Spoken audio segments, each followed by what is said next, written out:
And welcome. This is Thomas Grant. We are here with Missy. You should remember her from an interview she did with us about 3 weeks ago, I think. She was a victim at the Star Mobile Home Park, and she's going to give us an update on what's going on with her and what the Fetters had disclosed to her and the other residents down there at the trailer park here just this week, right? That is correct. That is correct. Missy, again, you lived there for 6 years. Correct. You were up to date on all your payments, all your bills, everything. That's correct. And what did the Fetters do to you this week? What did they share with you and your fellow folks that live down there? They came in with a notification for us to vacate the property. Did they explain anything to you about this, or they just give you a letter and say, here you go? Well, they started at lot 26 and then they worked their way down. I was standing over at lot 17 talking to Sandy Brown. And when they came down to lot 17, they handed Sandy the document and they handed me the document. It was the two Fetter grandchildren. Okay. And Sandy was not pleased. I'll just say it that way. And I looked at the Fetter grandchild that was closer to me, and he turned around and he spoke with me. And I explained to him, I said, it's not that I don't want to leave your property. I cannot leave your property. No one is going to accept, and I used Geiger, which is no longer Geiger, it's sold. Okay. But Geiger is what the locals call it, okay? I'm not able to go into the Geiger Park. I need a new roof, I need siding, and I need windows.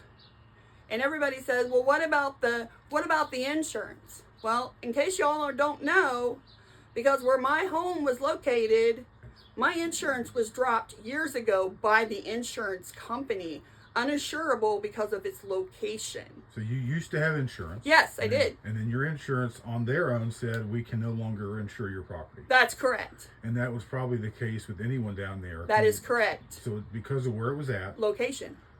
it was uninsurable. Correct. So it wasn't that you didn't have insurance, you couldn't get insurance. Exactly. Now you mentioned that in the letter, they said you have 30 days from the receipt of the letter to vacate. That is correct. And at that point, they said they would. The letter said that they would start the eviction process. That is correct. And that is through court, and roughly that's probably another 2 to 4 months, depending on how fast the court moves. Now I want to touch base because this kind of leads into what we're dealing with right now with the eviction notice. You were at a meeting a few weeks ago. It was a week ago. And you overheard someone say, the people down there need to understand that they need to leave. There's no utilities, they just need to go. Roughly, is that what they said? They said that. I was sitting up front, and I could hear this person speak from this side of the room. Okay. I was at an EMA meeting, and I heard the person speak from this side of the room. And I had to count to 10 and not turn around and speak. The voice said, some people in this area need to understand that they're not going to be able to live there anymore. These people have no water, no propane or natural gas. They have no utilities, and they need to understand that they need to vacate the property. I had to count to 10, and I had to put on my professional face and keep my mouth shut. What was the most frustrating part for you hearing that? Most frustrating part is I don't think that individual knew that I was one of them that comes from that park. It's not that I don't want to leave, as I can't leave. I am financially stuck. And when I say I'm financially stuck, number one, I need a roof, windows, and siding. Then I've already had a home inspection done on my home. It's ready to hook up to a truck with a permit, and it's ready to tow to its new location. However, you can't take it to Geiger because the owner has stated you need a roof, windows, and siding, or we will not accept your trailer. Okay? Right. So you're stuck with a trailer. Have you had a rough estimate of what the repair cost would be? Unfortunately, he will remain nameless, but I called upon a contractor yesterday and he didn't show up. So I'm going to start calling other contractors and making appointments. Okay. So I want people to understand the cost associated with just moving a trailer. Right. Because it's not like you're hooking up your pickup truck, hook up to it and pull it down the road. There's a lot associated with moving the home. Can you give us an idea what steps would, if I wanted to move my trailer right now from right here in Lakeview to say Bell Fountain, what steps would I have to take for that to happen? That's going to be a big bill. Let me explain how this process works. Okay, I had to have Benders from Toledo, Ohio. He's an Ohio inspector come in. Okay, he has to come in and inspect my trailer and verify that it's roadworthy. These trailers are basically treated like a motor vehicle because they have a VIN number. Okay, he has to come in and give me the green light to be towed. I have the green light to be towed. Now, real quick to interject, and the cost of that was? Okay, I found a gentleman by doing enough phone calls and enough research. If I hook up my home within a 5-mile radius, it's going to be $3,000. No, I'm sorry, not just for the inspection. Oh, the inspection from Benders without utilities, because the Fetters have withheld our utilities for the last 7 weeks. Mm-hmm. Without utilities, it's $300. Okay, and that's your That's my pre-inspection to go down the highway. Okay. Now, I get that $300 paid. I have a location, which right now people need to realize locations are hard to find. Very hard to find. And it's especially up here. Correct. There's already limited spots before the tornado. Right. So now, I mean, good luck. Right. And I know you work the phone a lot. I have worked the phone a lot. I'm not just sitting around here drinking coffee and staring at the wall. I'm active. And you're not finding many leads local, are you? No. So you've got 10 spots over in Geiger. There's probably 7 left because I think 3 people have gained 3 of those. Okay. You've got a spot, I believe, in Bell Fountain, which I'm on that right now. I've already made that phone call. Then, okay, I haven't, like you stated, I'm not just sitting around doing absolutely nothing. I know most of the people at the United Way by name. I know most of the people by the EMA by name.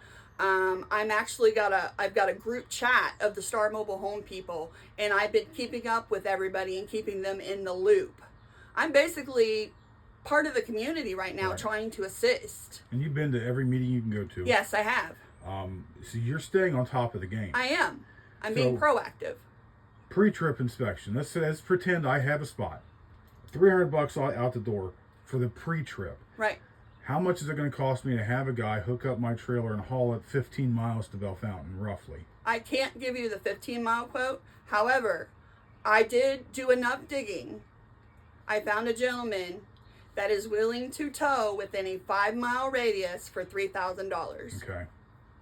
Then I've been told, you're going to pay by the mile. Mm-hmm. And I don't know what that is. Okay, so within a 5 mile, let's just pretend I'm moving 5 miles. So that's $3,000, possibly, just for them to hook it and move it. Right. Okay, so then once we get it there, you told me earlier there's another inspection. That is correct. Same people who did the pre-trip inspection, right? Yeah, Benders. I'll have to call them back. And this time it's going to be $350 because I'm going to hook it up to the utilities. And there's going to probably be a 99% chance my water lines are broken because the Fetters restricted our utilities. So I had no heat tape, and it got down into the 20s. So you post-trip $350, move fee $3,000, lot rent you're going to have to pay first and last month's rent if you find a place. Yeah, probably about $1,000. So for rent it's probably another $1,000. And this is not fixing what's broken. Right. This is just moving it. Right. So if you move it within a 5 mile radius, just as is, right now you're looking at almost $5,000. Right. And if you're moving it further than that, the cost will go up substantially. Oh, yeah. That's a lot of money. It is a lot of money. I don't think people realize the cost associated with moving these trailers. It's a big deal. You've gotten assistance. I have. I've been blessed. You've been, and you've. Do you know? And I'm not asking for specifics of people's names, but have other folks at the Star Mobile Home Park, have they been getting help from Yes, they have. So I've kept them all in the loop. They all have been getting assistance. So I want to kind of go over this with you because you're living it. The assistance that's out there and available for all of you victims. Yes, sir. It's a good stepping stone. Yes, sir, it is. It's not going to make you whole, right? No, it's not. I think people need to realize that there's assistance there, but it's assistance. It's not. It's just a small bridge. Right. So you've gotten everything that you can get, thank Right. God, but there's still a lot more cost overhead for you to be able Correct. to restart your life for the Yes. most part. Yes. And now the Fetters are saying you got 30 days to get your shit off get your stuff off our property. I have 27 days now. 27 days. They're the ones who made that property unlivable Correct. by damaging the Correct. utility line. How frustrating is that for you? You lived there 6 years. You had good neighbors, from what it sounds like. You were a community down there. We were. How frustrating is it for you now that you're going to have to uproot everything and start over somewhere new? It's frustrating for me because I'm a very compassionate individual. I might be on disability, but I'm not the kind of person that just sits back and lets the world go around me. If something needs done, I take care of it. Now, you mentioned someone said recently on a post that was on my page, well, they've had 60 days. So, like, pretty much saying you guys have plenty of time to figure out what your next step is. So, what's the big deal? Would you like me to make a comment to this individual? I can't call him out by name. Correct. But your comment infuriated me, and let me explain why it infuriated me. It's not that I've been failure to do anything about this issue. I started out with a lender that was going to put me in a brand new mobile home on land. She started out at 8 o'clock in the morning wanting me to put down $6,000, which was 10% at $96,000. So then she sat back and thought about it through the day, added 6 points to my loan, and then she, at the end of the day, at 4 o'clock in the afternoon, she came back with, now we want $18,000 down. And I said, well, that's interesting. I did my research, and I said, well, that's interesting. How many points did you add to my loan? 6. I said, well, what's your kickback for those 6 points? And she said, it's $1,750. Per point? No. Total? Total. And I said to her, I said, guess what you just did? You costed yourself a sale, $1,750. Have a nice day. Then I went with another lender. This gentleman in Columbus was referred by the church. And I said, I'm trying to buy a piece of property. He said, I can approve you up to $120,000. I said, great. He said, no, now I need $10,000 down. Okay, now I get with the third lender. I'm now with the third lender, who's a local lady that's really, really, really trying to help me. And she came back and she said, I can't help you. We need too much money down. She said, let me hook you up with a lady named Wendy. See, I'm not just sitting back and turtling in that broken trailer. You're trying to find solutions. I'm trying to find solutions. And, you were fortunate enough, a church donated a camper to you? I can break down the whole donation process. I am connected with the church down by the subway. I'm very active with this person. And I'm also helping the community as well because I know where the resources are. So if you need assistance, you can call me. 937-594-5846. Because I had somebody else on Facebook give me an angry face last night. I'm not here because people are handing me things. Mm-hmm. I am here because I've been digging my heels into the soil and I've been trying to help. And to be clear, like you told me, you even told the church, like, there's other people. There are. I said, give this trailer to Sandy. She's in 3/4 of her trailer. I said, give this trailer to Karen. She's in half of her trailer. So it's not like you're out there just trying to... I'm not out there trying to smoozle people. Right. People are giving me things, and then I'm continuing on to help others because I care. You're paying it forward. I am paying it forward. And I want to be clear. I learned this talking to you this morning. The camper was donated to you. It was. But there's still cost associated with living where you're at now. Yeah, and let's back up a second. How the camper came into play. The camper was given to the American Red Cross. Okay? Then the person at the church is very in net with everybody else. Then they took the church took it and they said, I have a camper. I'm going to have to give it to somebody. What do you think? I said, give it to Sandy, give it to Karen. 3 days later, the person at the church got back with me and said, you're taking the camper for your mental health. I'm not on disability because I feel like it. Right. I'm on disability for a reason. And everything you went through the tornado, Just compounds the just problem. the tornado itself was Compounds the problem. And then you add all this added stress with the actions of the Fetters. Right. Inability to really find any other secondary options to move your trailer to right now. Right. I feel stuck. Trapped. Catch-22. That would be hard on anyone. Right. But you asked about the cost. I interrupted you. No, you're you fine. asked about the cost. Okay. So you're given a mobile home, or excuse me, you're given an RV. This is all new for me. You're given an RV. You have to find a place to put it. Mm-hmm. Okay, let's be real. We live in a tourist area. I called 25 places to park RVs. 25. You can look at my call log. Okay. I was in my car that was donated to me. I am blessed. I know I'm blessed. And I will continue to help others until I mentally cannot, because I'm getting to that point. I was getting in my car. I was headed for Lima, Ohio. There was a gentleman there that was willing to rent me a spot in his mobile home park, because he is the gentleman that towed my mobile home into the Star Mobile Home Park.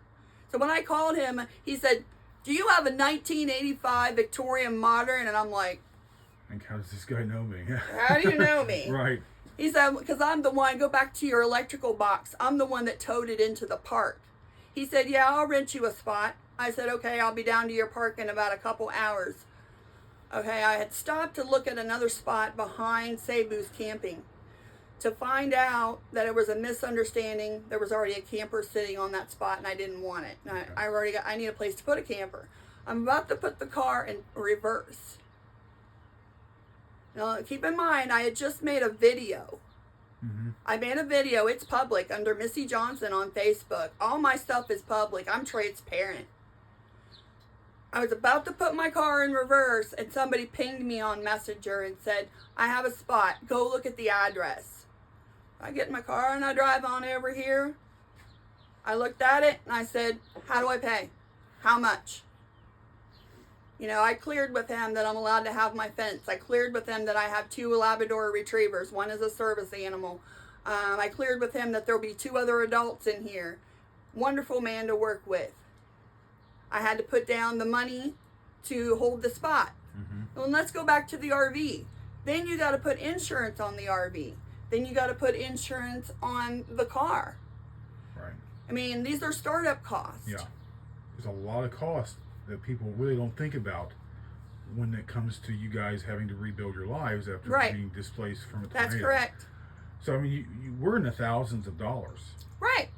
And, you know, with FEMA, yesterday, President Biden did finally declare this a federal disaster Thank you, Jesus. zone. We're hoping it's going to be a fast process now. Hopefully. And we're going to keep in contact with you and a few other folks to kind of monitor how quickly FEMA gets on the ground here and starts handing out resources. But I have really no idea what they're going to offer you people. I don't either. I'm 51 years old and I've never been in a natural disaster. Yeah, so I'm hoping it's going to be something that's going to really help you guys get back on your feet. Right. But yeah, I think, so just roughly, you know, I mean, you're talking just to move your home, not fix it. $5,000-$6,000 at least. That's correct. And I anticipate probably the home repair if we have like a church, because that's what I want everyone to understand too. I've already called the Logan County Building Authority. I've already called the Logan County Architecture or whatever. You know, there's big fancy words that I can't pronounce. I have 2 emails to back me up. If you own a manufactured home in Logan County, you can do the work yourself and you don't need a permit. It's because they're treated like a car. Okay. And because they have a VIN number, you're able to come in and do the windows and do the roof and do whatever you need to do. You do not need a licensed contractor. Okay.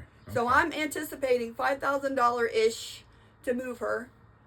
It might go up if I go all the way to Bell Fountain. Right. And then I'm anticipating probably around $10,000 for materials.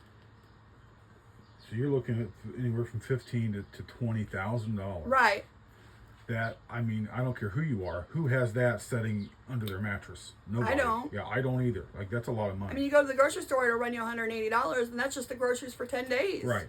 I mean, that's a substantial investment that you have to make, and your property was not insurable.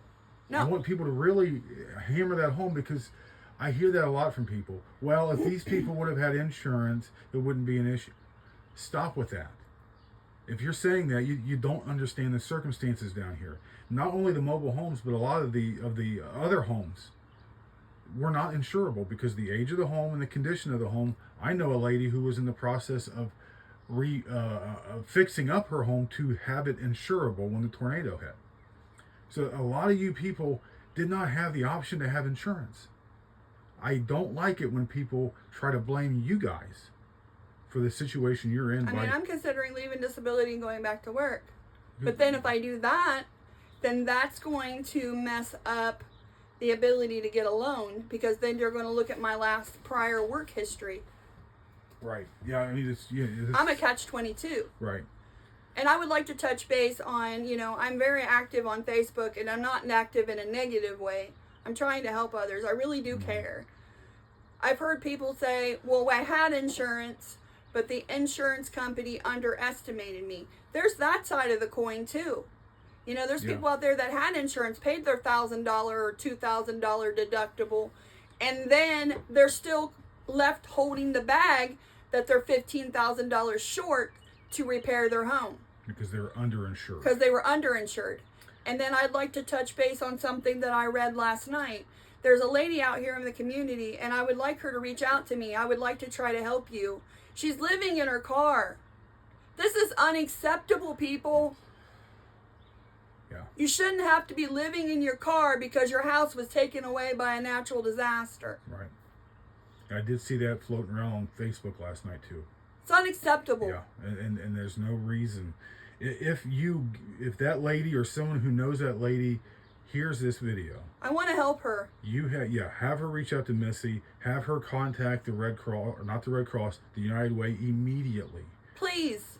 They will, I mean, from what they told me, if you are homeless, they will immediately put you up in a hotel.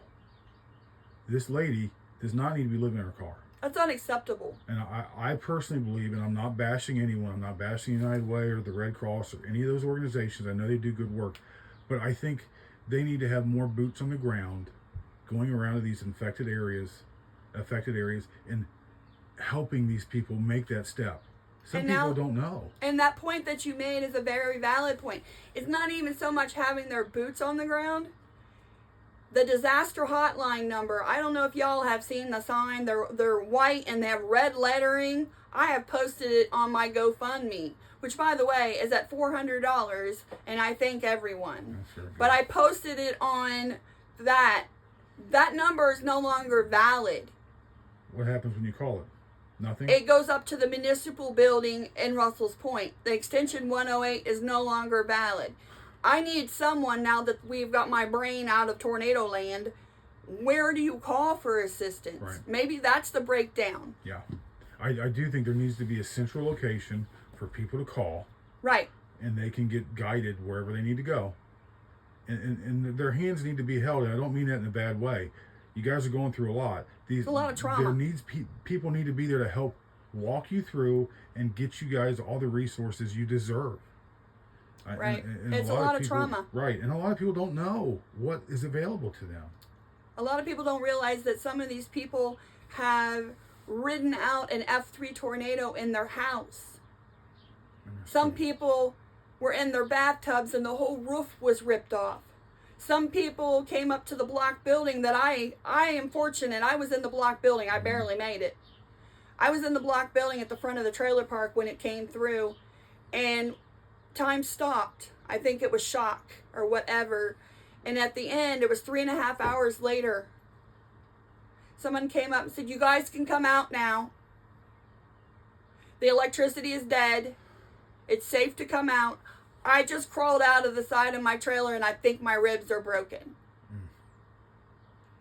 It's just, in the trailer park, right beside you guys is where the two ladies. Yeah, the two ladies passed a half a mile down the road. And that girl was thrown on the 33 with broken ankles or legs or. And broken legs. I mean, it's the devastation is real. It is real if you're living it. Yeah, and I think a lot of people who, and I'm not saying everyone, but a lot of people that make some of these comments may not be educated on what you guys are going through. So It's like losing a loved one. I'm hoping they watch this and it helps change their perspective. You guys are victims, 100% victims. It's a tornado. We didn't ask for this. No, I mean, it's not like you were smoking in bed and your house caught on fire. Right. You are a 100% victim. All Natural of you. disaster. So, yeah. So stop judging these people. And help them. And yeah, exactly. Help them. If you think that you could do it better than them, then come down here and help them recover. Right.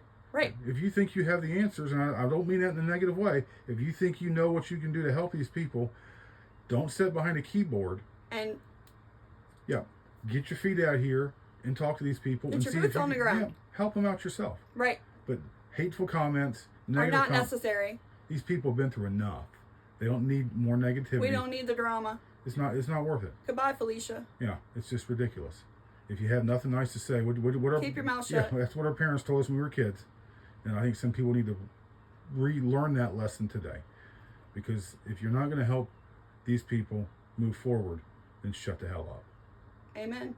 All right, Missy, we will stay in contact with you. Is there anything else you want to add to this right now, or are you good? No, I'm serious. If anybody needs help, I will try to help you or give you the resources that I have. I'm not playing. Missy Johnson. You can hit me up on Facebook, but my account is set private, so your messages do get hidden. So 937-594-5846. I've had people reach out to me and I not see it for 5 days because of the way Facebook works. Right. I have the same issue too. There you go. She's given her phone number twice. I have. Let me tell you, this woman responds immediately. She's very active and she's very conscientious. And if you need help, this is the lady you need to go to. She will help you. Thank you. All right, Missy, we will talk to you later. God bless.